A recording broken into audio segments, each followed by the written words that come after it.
today we're talking about self-esteem, self-abandonment, and self-love. We're back with Soul Session episode 2. And we're here with, Dr. Nancy D'Andrade. Thank you. And I am Loralei from Holistic Go-Getter TV. And today we're talking about self-esteem, self-abandonment, and self-love.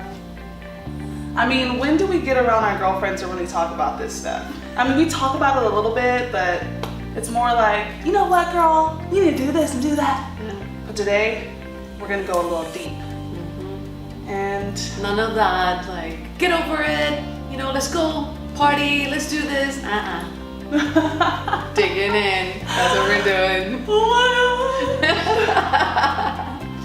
So, emotions is something that you should not be afraid of. But what happens is in society, they tell you like, you're too much to handle, like your emotions are too much. You know what, the truth is, they are too much. So you don't go around expressing your emotions to everything and everyone at work or anywhere you are. You make it a sacred experience for you. This is sacred. Your emotions tell you so much. They talk to you about where you are out of alignment. Yeah. So I did my first ceremony as suggested by her. I lit candles and I got in a very relaxed state. And I was like, all right, bring it on. Bring it on. Let's see what happens. So I tried to go there, like by playing sad music, because I really have this really incredible ability, like most of us, to survive. And out of that ability to survive and to feel good about myself, I have defense mechanisms. So I don't allow myself to feel certain things, and I convince myself that things are okay. And I didn't really realize just how deep it was until I had a session with Nancy, and I came to the realization that when my mother left when I was around 4 years old, and I didn't meet her again until I was 22, in that moment I smiled.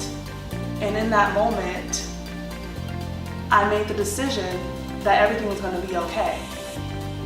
And then I got transferred to another home, and another home, and another home. And in every moment, I said, I'm okay. But what I was really doing was abandoning myself. Each and every time, I abandoned myself and my emotions and said, your emotions don't matter. And so that led me on a trail of being with people. If you ever find yourself in a relationship with somebody and you're abandoning your needs to go for them and thinking about what they feel and how they're doing all the time, all while abandoning, what do I feel? What do I want? What do I need? Then it may be time to marry yourself. And that's what we're going to be talking about today. Is a lot of we're done with it. We're sick of it. We're not abandoning ourselves anymore. So I created that space that we were talking about in the last episode of really digging into my emotions. And I think Nancy explains it well, the process of digging in and letting go. Mm-hmm. So one thing that I've seen in many women is that they survive and they shut down. And because they're not acknowledging their emotions, then they explode. It's sort of like suppress. And one little trigger, one little drink, one little something, you blow out. And the reason for this is because they don't honor their emotions. They don't honor their emotions because the messages that they've heard is like, suck it up. You're too much to handle. You're too sensitive. You cry too much. La la la la la la. So many messages that women are told that said having emotions is not okay. But they come out. You don't have a choice. Now, what Loralei experienced was an amazing, beautiful time with herself where she gave herself permission to feel deeply and without judgment, without like, okay, hurry up, we gotta go, But like, no, this is a time for me. I'm gonna be with me, relaxed with me, and I'm gonna connect with these emotions that I'm feeling deeply inside. When you are able to acknowledge your own emotions, you don't have to explode around people. You don't have to act out on those emotions. You don't have to put all that burden into your spouse to take care of your emotions. You are taking care of you. So today we're going to talk a little bit about why this type of women that are like sometimes go-getters, they're business women that are competing in this world, are stuffing their emotions up, and they're not really valuing the feminine aspect that they have. A little bit what we talked in session 1, how to honor that gift that we have as feminine goddesses that we are. Yeah, and I think it's really important what she said about non-judgment, because we quickly snap into criticizing and judging ourselves. Like, why are you self-pitying? Why are you feeling this way? Instead of just feeling it. And when I sat there, I was like, okay, I'm feeling guilt. That's interesting. Why am I feeling guilt? Instead of being like, why are you feeling guilty? You shouldn't. Shoulding all over the place. You shouldn't feel guilt. I was like, why do I feel guilt? And then when I started asking those provocative questions, I got some very insightful answers and what you realize is it's not even the man, it's not even the friend, it's not the coworker, it's not the family member. It's you and your triggers and what you're going through. And so through this journey of all these soul sessions, I want us to be empowered and so full of love that we only attract those that mirror what we have inside of us. So this is a process of letting go and filling ourselves up. And I am one person who has become much more calm. Before I would be very irritable. So that's a sign. Irritation. Agitation, road rage, displacement, I don't like my kids right now. You love your kids. Ding.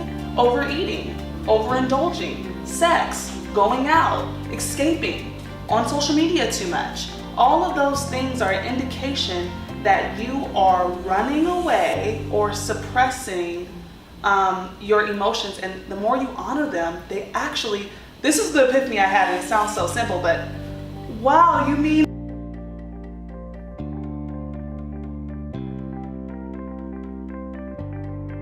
So what Loralei did was so beautiful, because she took time to be with herself and journal and go to that place where she said, what is this that I'm feeling? If she had suppressed it, she would have been blaming everybody. And you guys do it all the time, like, he doesn't help me, or my boss doesn't appreciate me, or whatever, the world, it's out to get me. And we don't do it on purpose. It's just that it's this unexplored emotion that we are too afraid to tap into, because sometimes it's a lot.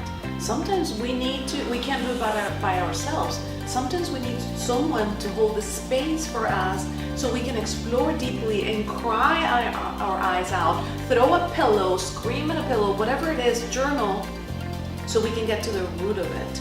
So the root sometimes starts with, it's kind of like a tree. You see the branches and they're rotting. You cut the branches, but still the tree's rotting. You have to get to the root of things. So when you get there, you might feel, like you were saying, guilt or shame or things like that. And you go deeper and deeper and deeper until you find out what's really the issue. So sometimes for people is abandonment, feeling like the other person is not there for them, is constantly dismissing them. But so many times, like you mentioned earlier, we abandon ourselves. We abandon ourselves when we don't acknowledge our emotions, when we put ourselves last, when we say to ourselves, it doesn't matter what I want, somebody else is first. Or we don't acknowledge the depth of our emotions. So many ways that we abandon ourselves, besides all of the ways of coping that you mentioned earlier, like dismissing or trying not to deal with ourselves because we're too much. So the important thing is that you're not doing this by yourself if you feel overwhelmed by your emotions. If this is something that you feel like, okay, I could explore this on my own, journal about it, ground yourself, make yourself in an environment that is not necessarily with substances, or that you're not going to hurt yourself, but in a way that is loving to you, and say, here are my emotions. I love both parts of me, the good and the bad, the light and the shadow. I love all of it completely, by being present with you and your emotions. Yeah, and that's spot on, because I was like, you know what? I decided to marry myself. That's the person you need to marry first. You need to totally accept yourself. And I know you hear it all the time, but until then, you will unconsciously put your acceptance and your validation and your self-worth in the hands of another human being. And as long as you're doing that, you're putting something in someone's hands that's not for them. And they're not gonna handle it with care. They're not even actually aware that you put it on them. It's like you latched it onto them and they're like, what's going on? Mm-hmm. So when I made a decision to not abandon myself, it's the most courageous thing I think I've done, because to actually sit there and feel those feelings sucks. I'm not gonna sugarcoat it. It does. And to not dismiss myself and not make excuses sucks. Because it's easy for me to flip my hair, get to work, try to be like, you know what, I'm gonna do this, and this. But no, what that's going to do is, and listen up, is it's going to perpetuate the same cycle in your life. You're gonna attract the same jobs, the same friends, the same men in different forms. And so if I don't want my life to turn out that way, then I have to make the changes necessary. So I'm going to stay down right now, and I'm going to marry myself, and I'm gonna tell myself, every time I look at this ring, I'm gonna tell myself, you know what? I'm not gonna leave you this time. This time I'm not leaving your side. This time I'm gonna think about what your needs are.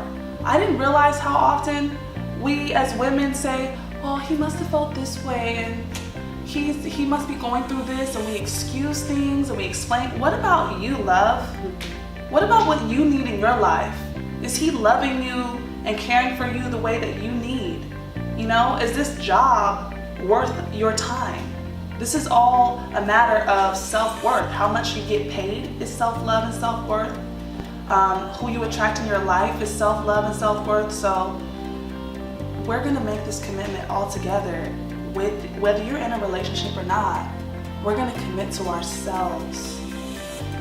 And when Loralei talks about manifesting and creating and attracting the people that you want in your life, I'm gonna give you an example. I met this gentleman who felt like he was a victim of society. And we were working in a group, and all he felt and projected out was, I'm a victim, I'm a victim, I'm a victim. He didn't say those words, of course, but when he was asked, give us something that you love, he was like, I don't know about love. I don't know if I can tell you something I hate. I can tell you the way people wrong me. I can tell you all the bad things that happened to me. And everybody really wanted to help, but he closed the doors on his own. He was like, no, everybody's out to get me. Nobody wants to really help me. I don't know, you have ill intentions. I don't know if I can trust you. He himself closed the doors. Why? Because of the way he felt about himself. And so when you start shifting that feeling, the self-worth that you have, then you start attracting actually people that want to help, people that want to love you. Not only you attract it, but you welcome it and you accept it. Very, very different. This gentleman was surrounded by people that wanted to help, but he couldn't see them. He couldn't see anything at all. Because with every process of letting go, filling up, you start to raise your vibration. And you only see, so all the people that were helping him were vibrating here, but because he was vibrating here, you can't see at the different vibrational ranges, and it can be a little confusing, like you said. Like the way I see it is, imagine that you are in a building, and you're in the basement. The basement has no windows, and everybody's like bumping into each other because they can't see where they're going, and nobody believes that there's a way out. Somebody's like, nope, I'm gonna keep bumping myself, I'm gonna keep hurting until I find the stairs up. And somebody finds the stairs up, and says, wait a minute, what is this? And gets blinded by the next level. So imagine the lower level, the basement, is you don't know what you don't know. You don't know that there's a better life. You've been hurt and that's all you know, and you see other people that have been hurt and you hang out with other people that have been hurt and you don't know that there's a way out. But something calls you, something tells you there must be a way. There must be a way. Yes, I'm gonna go through my feelings. Yes, it hurts, but I'm gonna go through this because the way out is through. So you get to the next level, and there's a few windows, and the light is bright, and it's this newness, like this new information. What is this? What? People can be happy? You might be tempted to go down to the basement because that's all you know. You might be tempted to go to old patterns because that's all you know, to self-punishment, to go, eat a bunch of ice cream or whatever it is that you do to go back to the basement, to the darkness.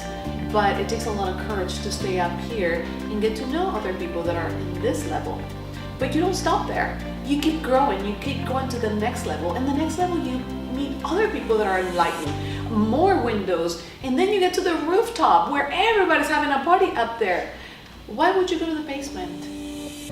Not really. You wouldn't go to the basement. What you would do is shine your light so bright so people in the basement can see a light and can get out. That's the way you work on yourself. You don't go and save everybody by going yourself to the darkness, to the basement. You go up and you shine your light very bright. But with every step, it's growth. Every step you learn more. In every level that you go to, you meet different people. Different people that say, I know there's a rooftop. We should go. Some people down here I don't know, it's 5 steps, 5 stories. I don't know if I want to go up there. You keep going, babe.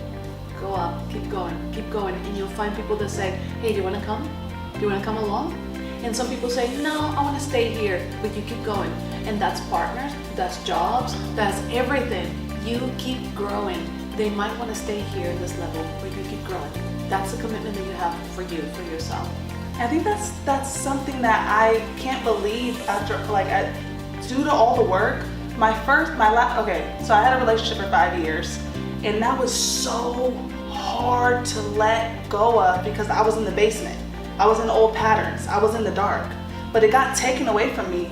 And usually that looks like your whole life falling apart, is when life is like, hey, wake up, your light. I feel your light coming out. Yes.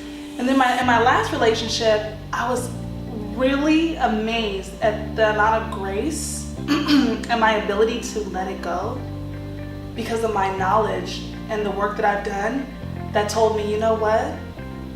The universe knows. Trust it, surrender, let go. Just let go. Don't force it. I could have forced it. We could have been together, you know what I mean? And like she said, there's courage in going to the next level because there's partners, jobs, friends, family members that might fall by the wayside. And I'm not suggesting that if you have a problem with your spouse or friend or whatever, or your job, that you quit immediately, whatever, I'm going to the next level. That's not what I'm talking about. If somebody comes into your life at this level, they're there to teach you something. And so what do? You can drop them, but guess what? You're gonna find somebody else. This is what she was talking about earlier, what you were talking about. You're gonna keep meeting people until you get to that lesson, that part that says, okay, I'm here with you. What do I need to learn? What do I need to learn from this job so I can get to the next level? So I can get to the next floor. Yeah, and the partner you're with is the perfect partner for you because they serve as a mirror. We had a little bit of technical difficulties. So when you look at your partner, what you're seeing is a mirror of everything, which is what Loralei was talking about. Someone who is going to reflect for you everything that you need to work on. So you can blame them for not paying attention to you, not calling you, not being on time, not blah, blah, blah, blah, whatever it is. But if you look at all of the things that bother you, are you doing that to yourself? Are you not being on time with yourself? Are you not keeping your word with yourself? Are you not spending time with yourself? Are you not believing in yourself, taking care of you, etc., etc.? So they are a reflection. If you don't work on that, guess what's gonna happen? You are going to hire somebody else to show you that, and it could be your partner, it could be your boss, it could be your child, it could be anybody, your friend. And in the beginning we talked about how your emotions can give you information. That's how. When you get irritated, like, oh, I can't believe da da da, you sit with it. You don't dismiss it. You don't suppress it. You're like, no, I'm fine. Sure, whatever, I'm fine. You don't suppress that. You write it down. Like, why am I irritated? You ask yourself, Nancy, what are you feeling? You sit with you, you mirror you, you take care of you, you nurture you, and you ask yourself, what's going on? I'm feeling upset. Why am I feeling? Because he's doing this and this and that. Okay, but why does it upset me? And then you get to the root of it. How am I doing this to myself? In what ways am I not taking care of me? In what ways am I putting all the burden on everybody else to take care of me versus me doing it for myself? And that's growth. That takes you to the next level. That takes you to that place where everybody takes care of themselves. You're gonna see very soon, as you work on yourself, you're gonna start being around people who are taking care of themselves. You're gonna stop hearing gossip and complaints. You're gonna get to that next level where it's like, how can we help the world? Kind of like the Maslow's hierarchy of needs. Your basic needs are fulfilled, your need for connection and all of that, until you get to the point of self-fulfillment and how do I help other people. Yeah, definitely. And I like to call it criticize and complexion. So when you look in the mirror, you see your complexion. So every time I criticize like my family member, and I'm like, oh, complexion, that's me. Mm-hmm. Every single time, only 100% of the time when you criticize someone, can you find truth that same thing applies to you.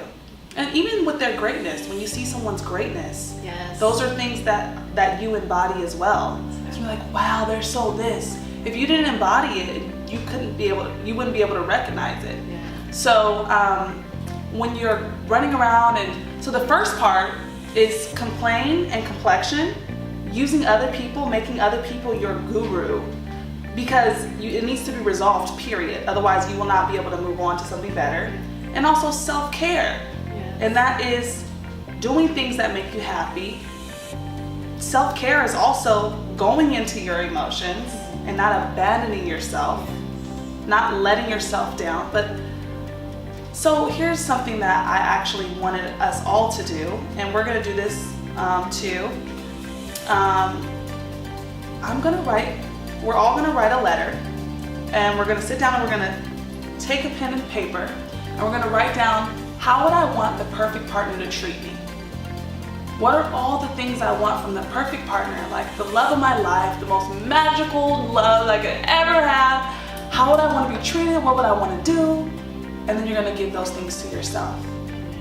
So you're going to put yourself in the frame of mind of, this is the person I want to be with. And you're going to write it like you're writing about your husband.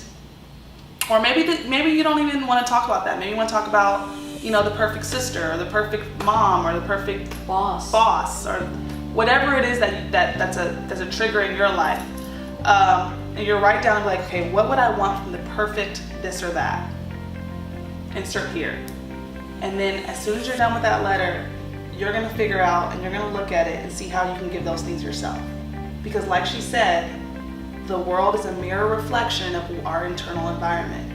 So if we can change what's going on inside of here, then we can change what goes on outside of here. So you won't keep attracting the same bullshit. I don't know about you, but I'm tired of it. I'm tired of it. Yes.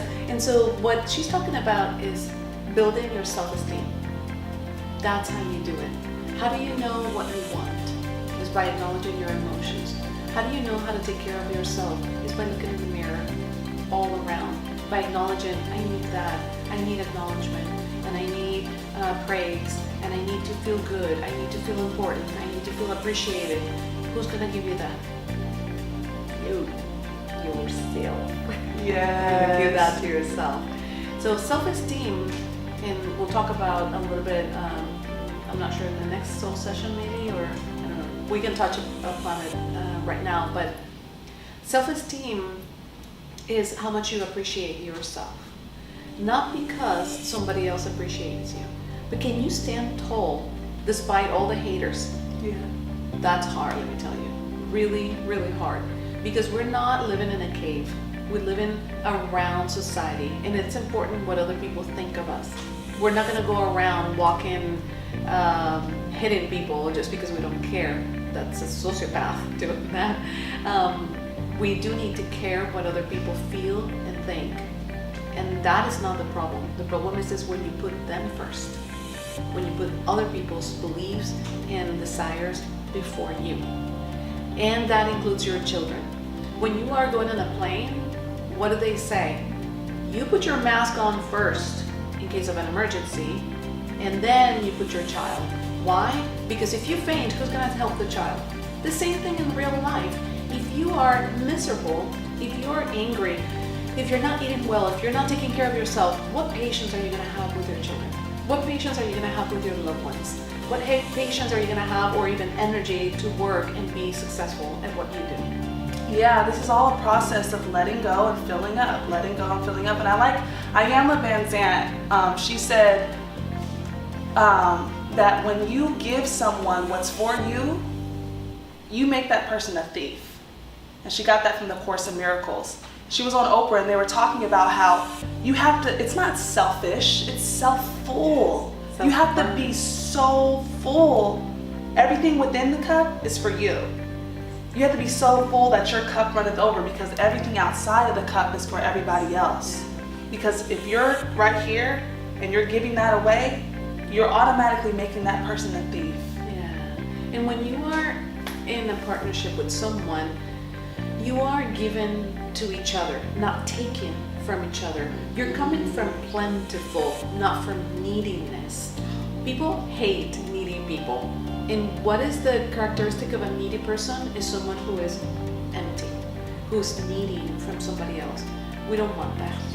It's not low value woman versus high value woman. And a holistic go-getter is a high value woman on a mission to succeed in mindset, spirit, and hustle. So this whole journey is to be high value at work, in your relationships, and everywhere. So I don't mean low value to make you feel bad about yourself and make myself feel bad about myself, but just recognizing what low value, low frequency behavior is versus high value, high frequency behavior is, so that you can make the choice to say, you know what, I'm not gonna do that. And it goes against your will, you know? Sometimes it's counterintuitive. You're like, he's pulling away from me, I should go. And so you're like, wait, but you know in your mind, okay, it's more high value for me to say, there's space here, he's fulfilling himself. Let me go fulfill myself, because I'm feeling neglected, I'm neglecting myself. Yeah. So let me go fill myself up by doing something and just strengthening that self-love, self-care muscle. Yeah, and the fact that you're watching this soul series tells me that you are looking for something more to grow. You are someone who's already saying, how can I be a better person? How can I get better? I love that you are watching this, and I love that you're hungry for this information, because we are dying to give it to you and show you the way up. We're like getting up there, and we're like, hey everybody, come up, it's so much fun in here. And we want you up here, shining bright, lighting the world with your amazing light. Yes. So this session, we talked about complaining or criticizing someone and holding that mirror up immediately, okay? And there's a book by Byron Katie, Loving What Is. She goes into depth about that in particular, making everyone your guru, making everyone your mirror, and falling in love with reality. And so complain, criticize, and complexion. Oh, I do that too. And then fixing that. When I can't tell you about yourself until I resolve that. And then once I resolve it, it actually doesn't exist in my world. And number 2 is self-care, making a space for your emotions and letting go. Part of letting go is not judging your emotion, but acknowledging it, being curious about it. That's interesting. Why am I feeling that way? getting to know yourself. Wouldn't you want your partner to sit down and get to know you? Wouldn't you want your partner, when you're sad, to actually be there for you? You want to do those things for yourself. I want to get to know me. I want to be there for me. How can I have you love me if I don't love me? How can you get to know me if I don't know myself, you know? So, and then also filling yourself up. So doing the self-care things and, you know, what makes you happy. Don't abandon yourself. When you get in a relationship, don't stop doing the things that you love to do. When you get a job, don't just be like, I'm busy, like it's a badge of honor. That is irresponsible to not nurture and take care of yourself. So this is what we basically talked about today. Do you think there was anything else? Something I wanted to share was very often women tend to, you know, be individuals, and they go out with friends and they work really hard at their jobs and they do the things that they love. They go to movies or whatever it is. They hang out. They find a partner, and then they forget their role as individuals, their hat as individuals, and they become partners. And they put their hat as partners, and everything is done as partners. Everywhere they go is with partner, and they can't breathe unless they are with the partner. And the individual, where they go? Sometimes they have children, and guess what? They become parents, and that's all they are. They're parents. They forget the partners, they forget the individual, they forget everything, and they become that. And so I want you to, if you're in any of this, I don't want you to forget any of those hats, because it's important. If you are with a partner, that you take care of yourself, that you nurture your friendships, that you do the things that you love. If you have children, you nurture also your individuality and you nurture your partner, not just your children. And you nurture your children, you nurture all of them, and that's a balance you. When you have love all around, don't forget you. That's the most important thing. Don't forget you. You come first. Yeah, and that's something that I definitely had to learn. And then if I wouldn't have had those experiences, I didn't mess any experience up. And that's what I wanted to really tell you guys and to tell myself today, is that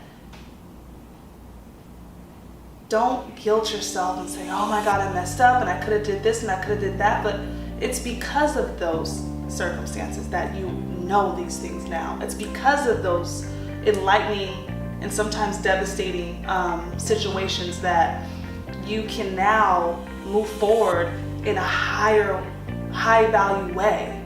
And I wouldn't have got the privilege, the jewel that was hidden underneath.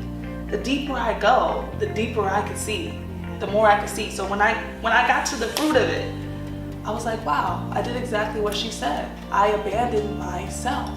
And it just, when you have a component of your personality, it trickles into every facet of your life. So me abandoning myself and my emotions every time I was passed around, every time I was put in a different home and I didn't have my parents, when I was neglected by them and I chose to neglect myself, every time I did that without resolving it, I brought that into my adult life. And I never want to do that again. And I want all us young women who are building ourselves up, because our 20s are rough.